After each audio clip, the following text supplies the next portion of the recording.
สวัสดีครับวันนี้วันที่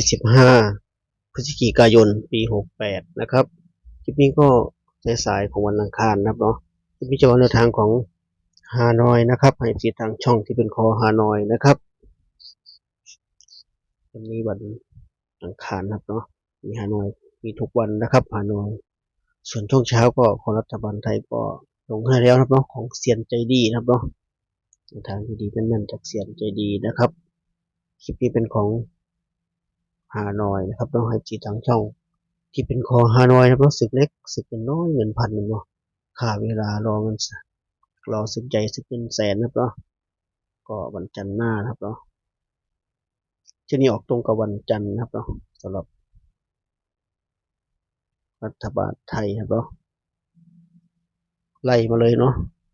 เสาร์อาทิตย์จันทร์ไล่กันมาเลยวันนี้ก็ทุกคนโชคดีค่อยผ่านสัญจรไปให้ได้นะครับเนาะไปสัญจรกันก็วันนี้ก็เหมือนเดิมครับเนาะเหมือนเดิมไม่ได้อัดคลิปสดมันเช่นเคยก็คลิปผ่านนนมาเตะบอลนะครับเนาะที่สวนสุขภาพรัฐหลวงนะครับเนาะแถวใกล้ๆบ้านนะครับเนาะขับมอไซค์มาแป๊บเดียวก็ถึงนะครับเนาะทางคนมาเตะบอลออกกำลังกายครับเนาะบ้านก็เล่นถึงมือถือนะครับเนาะเข้ามือถือทั้งวันถ้าไม่ได้ไปไหน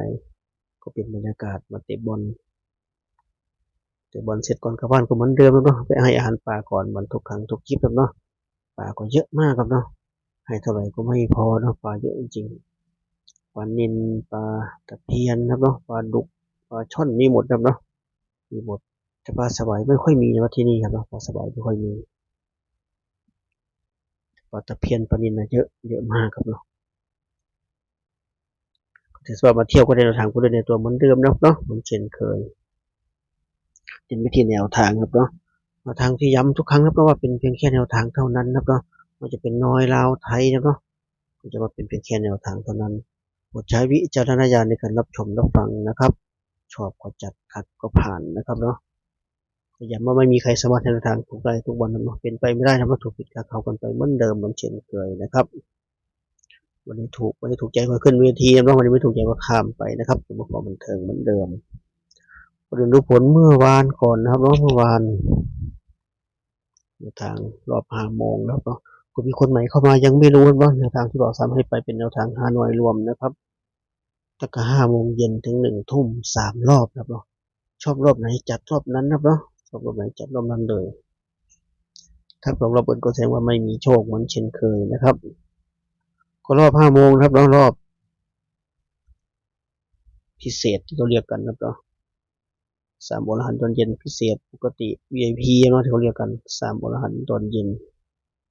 รอบ5 โมง2 ตัวล่าง153 ตัวก็110นะครับเนาะ15กับ110โดนดีทั้งบนและล่างครับเนาะ15กับ10บอกซ้ำให้แนวทางไปเด่น5รอง4 15ก็ได้51เป็นตัวกลับครับเนาะเด่ง1ครับเนาะตัวกลับศิลธรรมพยายามกลับไว้ด้วยครับเนาะมีลงแนวทางครับเนาะเคยเสียงโชคครับเนาะเพราะว่าซื้อไปกับตับแตกครับเนาะตามตำราครับเนาะมาได้เป็น1เนาะเป็นตัวกลับ51ไปก็มาที่รอบ6 โมงนะครับ2 ตัวล่างก็60 3 ตัวก็239นะครับ60ก็239 60ไม่มีครับเนาะ39เราก็ไม่มีนะครับเนาะเสียดายเราให้49ไปเป็นตัวเน้นเลยนะครับเนาะ49เสียดายมากครับเนาะ49ให้หน่อยก็ไม่ได้เนาะที่เขาไป39เฉยไปหลบมานะครับเนาะถ้า49เราเต็มแน่นอนก็มาที่รอบ1 ทุ่มนะครับรอบ VIP เนาะ2 ตัวล่าง3 ตัวก็318ครับเนาะ1 เดือนนี้ทั้งบนและล่างอีกเนาะรอบแรกก็1015เนาะรอบสุดท้ายก็3118นะครับเนาะมันมีทั้งบนและล่างเลยเสียดายเนาะเราไม่มี13ครับเนาะเราเป็น15แทนครับเนาะก็1318เราเป็น1519ข้ามไปครับเสียดายมาก 13เราไม่มีครับเนาะก็แต่ไปเดียงเดียวครับเมื่อวานวันนี้ก็ลุ้นกันใหม่นะครับเนาะสำหรับคอฮานอยนะครับเนาะคอยสรุปจดไว้นะครับสรุปแคปก่อนแล้วแคปเหมือนเดิมนะครับเนาะลงไปแคปทุกคลิปนะครับพยายามฟังให้จบนะครับเนาะวันนี้เด่น7รอง1นะครับเด่น7รอง1จับคู่ให้ก็1214 1521 2571 7273ทวนครั้งนะครับฮานอยวันนี้เด่น7รอง1จับคู่1214 1521 2571 7273นะครับ8คู่เน้นไปที่7271แล้วก็12นะครับ727112เน้นให้3คู่นี้นะครับชุด2ตัวนะครับเนาะก็มาที่ชุด3ตัวแล้วเนาะมีลุ้น4ชุดเหมือนเดิมวันนี้ก็มี572